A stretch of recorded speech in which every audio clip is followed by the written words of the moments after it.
c'est toujours un peu la philosophie que j'adopte quand je parle de droits des femmes, c'est toujours de se dire que la clé, ça reste la discussion. Au cœur de la flamme, le podcast qui explore les récits inspirants des porteurs de flammes choisis par la Caisse d'épargne Midi-Pyrénées. Chacun de nos épisodes plonge au cœur des histoires de ces individus exceptionnels, illuminant leur vie de la même intensité que la flamme olympique. Nos invités partagent leurs expériences, défis, chutes et triomphes. Bienvenue dans Au cœur de la flamme où chaque histoire brille d'une lumière unique et captivante. Retrouvez dans ce 15e épisode Lucille Viguier, doctorante en bioinformatique. Lucille nous amène avec elle dans son parcours d'études. Elle nous parle aussi de la place de la femme dans les études supérieures et dans son secteur d'activité. Découvrez le profil inspirant de Lucille. Bonjour, je m'appelle Lucille Viguier, j'ai 28 ans, je suis ingénieure et je viens de soutenir une thèse qui est un peu à mi-chemin entre l'informatique et la biologie. Et dans le cadre de cette thèse, j'ai essayé d'un peu mieux comprendre notre génome, c'est-à-dire toute l'information qui est cachée dans notre ADN. Je suis née, j'ai grandi à Toulouse dans le quartier du Buscat.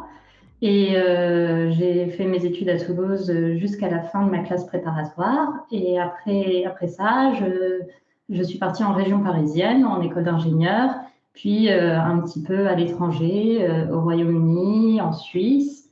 Et finalement, je suis rentrée en France pour faire ma thèse.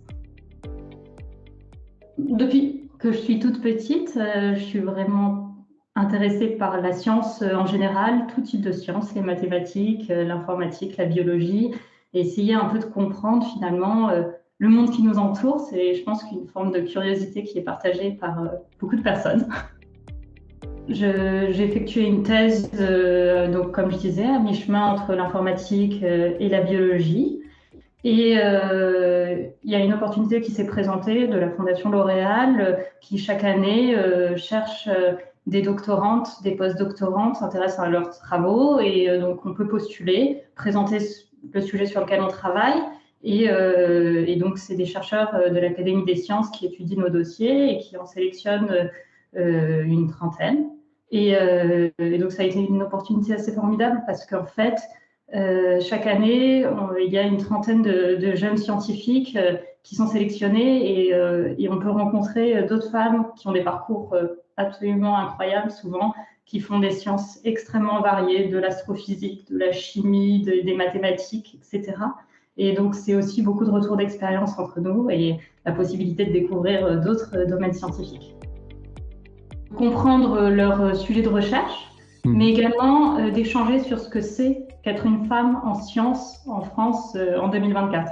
De réfléchir à la fois à tout ce qu'implique un parcours de femme scientifique, et parce que évidemment qu'il y a énormément d'aspects positifs dans ce genre de carrière, mais il y a aussi beaucoup de défis.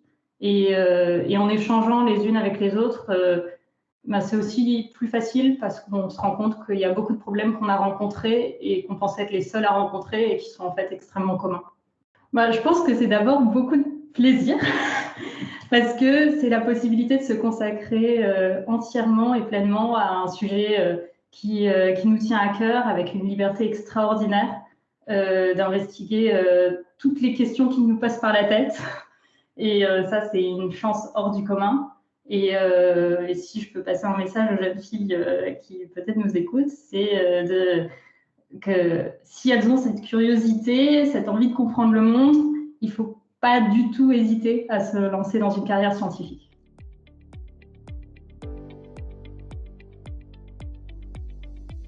Le sujet de l'accès de tous et toutes à l'éducation, c'est vraiment un sujet qui me tient à cœur depuis assez longtemps. J'ai commencé à m'y intéresser quand j'avais 20 ans et que je suis partie travailler pendant 6 mois en tant qu'enseignante en milieu carcéral, donc à la maison d'arrêt de Villefranche-sur-Saône, en Rhône-Alpes. Et j'ai vraiment eu une opportunité un peu hors du commun parce que j'avais juste 20 ans et pendant 6 mois, j'ai pu à plein temps enseigner principalement les sciences et l'anglais à des personnes détenues. Et c'est une expérience qui m'a énormément fait réfléchir sur le rôle de l'école et plus généralement de l'éducation, je dirais, parce que je me suis retrouvée au contact de personnes qui ont des parcours de vie et des parcours scolaires en particulier complètement chaotiques, il faut le dire, souvent déscolarisées très tôt, vers 12 ou 13 ans, et on fait le pari qui peut paraître un peu fou, qu'on va réussir à raccrocher les wagons via l'école. Alors que, en fait, c'est souvent des personnes qui ont un rapport extrêmement conflictuel à l'école, à ce qu'elle incarne en termes d'autorité aussi. Et en fait, on va leur montrer qu'ils sont capables de réussir dans un système aussi exigeant que l'école. Et ça m'a vraiment beaucoup fait réfléchir sur ce que c'est que l'éducation, sur le rôle de l'école, parce que j'arrivais, moi, de ma petite classe prépa, avec une vision un petit peu naïve de ce que c'est l'école. On va à l'école pour bien travailler, avoir des bonnes notes et décrocher un diplôme. Et en fait, j'ai vraiment réalisé que l'école, ça avait un rôle beaucoup plus fondamental que ça, parce que finalement, ce que l'on fait à l'école, la mission de l'école, c'est d'aider des individus à s'émanciper, à réaliser qu'ils peuvent être vraiment maîtres de leur destin. Et ça, c'est une mission qui est absolument magnifique, je trouve.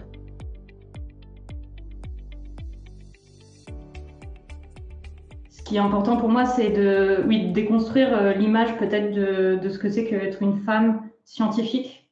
À l'heure actuelle, je pense qu'il y a un certain nombre de jeunes filles qui n'osent pas forcément se lancer dans les sciences parce que les sciences ont une image qui peut faire un petit peu peur, une image aussi très élitiste en France, il faut le dire.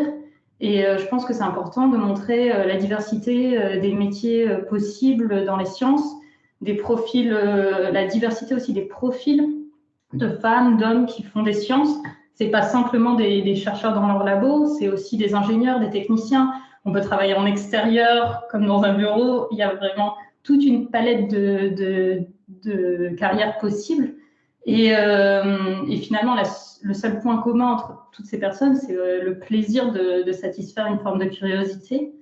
Et c'est vrai que je pense que c'est important d'en parler, de dire ce que c'est qu'être scientifique aujourd'hui. Je pense qu'on a besoin de jeunes filles pour faire des sciences parce qu'on est dans une société qui fait face à des défis énormes, que ce soit en termes de santé publique avec le Covid, en termes énergétiques, en termes climatiques, en termes économiques aussi. On a besoin de scientifiques, d'ingénieurs pour nous aider sur ces questions-là. On ne peut pas se priver de la moitié de l'humanité. Et puis, à titre plus personnel, je pense qu'il y a énormément de jeunes filles qui seraient extrêmement épanouies en sciences et qui vont s'interdire ce genre de carrière parce qu'elles ont des craintes qui ne sont pas forcément fondées. Et donc, il faut aussi aller leur parler. Quelque chose qui m'a vraiment ouvert les yeux sur ce rôle émancipateur de l'école, ça a été ma professeure principale quand j'étais en classe de 4e. C'était une professeure d'histoire géo. Et dans le cadre de son cours, elle a organisé tout un cycle de conférences sur l'égalité entre les femmes et les hommes, où elle nous a fait rencontrer plein de personnes qui avaient des profils extrêmement divers, des sportifs de haut niveau, des militantes pour les droits des femmes, des intervenants plus dans le milieu de l'éducation, une sociologue, etc. Et en fait, ce qu'elle a vraiment fait, cette prof d'histoire géo, c'est de nous encourager à débattre, à discuter, à engager le dialogue et à remettre un peu en cause nos préjugés, nos certitudes, et engager ce genre de discussion toujours dans le respect des personnes qui n'avaient pas forcément les mêmes opinions que nous. Et je pense qu'elle a vraiment piqué ma curiosité à cette époque. Et c'est vraiment la graine qu'elle a semée à l'époque quand j'avais 13 ans. Elle a vraiment germé parce que c'est toujours un peu la philosophie que j'adopte quand je parle de droits des femmes, c'est toujours de se dire que la clé, ça reste la discussion. Et quand j'étais en école d'ingénieur, j'y suis rentrée avant MeToo, avant Balance ton port et Harvey Weinstein. Et donc à l'époque, c'était pas forcément aussi facile que maintenant de parler de sexisme, de violence sexuelle. Et on a été tout un groupe d'étudiants à vouloir en discuter, des femmes, des hommes. Et parce que c'était une ambiance qui parfois était un peu lourde, qu'on était sur un campus avec moins de 15% de femmes et qu'on avait envie d'échanger sur tout ça. Et je me suis bien rendu compte que quand on a commencé à en discuter, on touchait un peu à un tabou, qu'il y avait des gens qui étaient pas très à l'aise avec le fait qu'on parle aussi ouvertement de sexisme, de violence sexuelle, etc. Et puis, ce qui m'a interpellée, c'est que j'en ai revu certaines de ces personnes qui n'aimaient pas trop l'existence de ce genre de groupe de travail. Je les ai revues quelques années après. Et en rediscutant avec eux, je me suis rendu compte qu'ils avaient énormément évolué sur ces sujets-là. Et donc, je pense que c'est aussi une forme d'optimisme à avoir, c'est qu'on aimerait toujours que les mentalités évoluent à toute vitesse.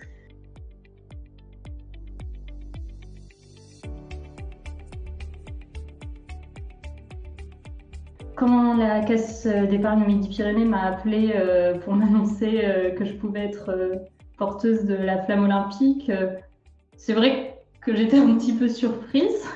C'est pas le genre d'appel qu'on reçoit tous les jours quand même. Et d'autant plus que je ne suis pas une athlète de haut niveau. Donc pour moi, les JO, c'est davantage un événement qu'on regarde à la télé qu'un événement dans lequel on se retrouve plongé du jour au lendemain. Donc ça a été une belle surprise. Et puis ce qui m'a intéressée aussi, c'est quand j'ai commencé à échanger avec la personne qui m'appelait et que j'ai réalisé toute la diversité des profils des porteurs de flammes et que je me suis dit que ce serait une très belle expérience de pouvoir rencontrer toutes ces personnes.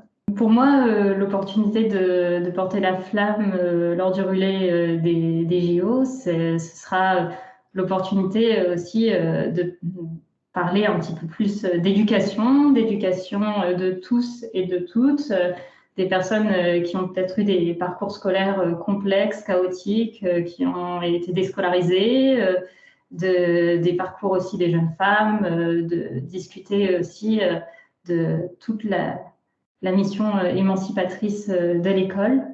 Et c'est ça le message que je souhaiterais porter ce jour-là. Au JO de Paris, ce que j'attends en particulier, ce sera de regarder les Jeux paralympiques.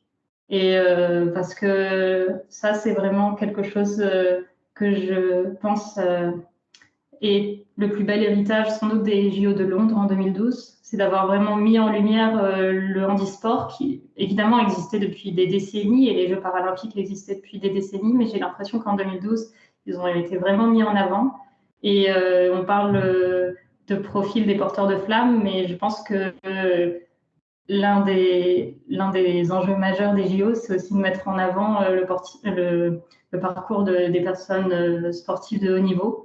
Et je trouve que les parcours des sportifs et des sportives qui pratiquent le handisport est absolument hors du commun, que ce soit celles qui ont grandi, qui ont dû se construire avec un handicap, ou celles qui ont sans doute connu des accidents graves, qui ont dû réapprendre à vivre avec un handicap et qui ont non seulement appris ou réappris à vivre, mais qui en plus effectuent des prouesses sportives dont je serais absolument incapable. Et donc, c'est des messages d'espoir formidables, des modèles de résilience. Et je pense que ce sont des personnes dont j'ai envie d'apprendre énormément.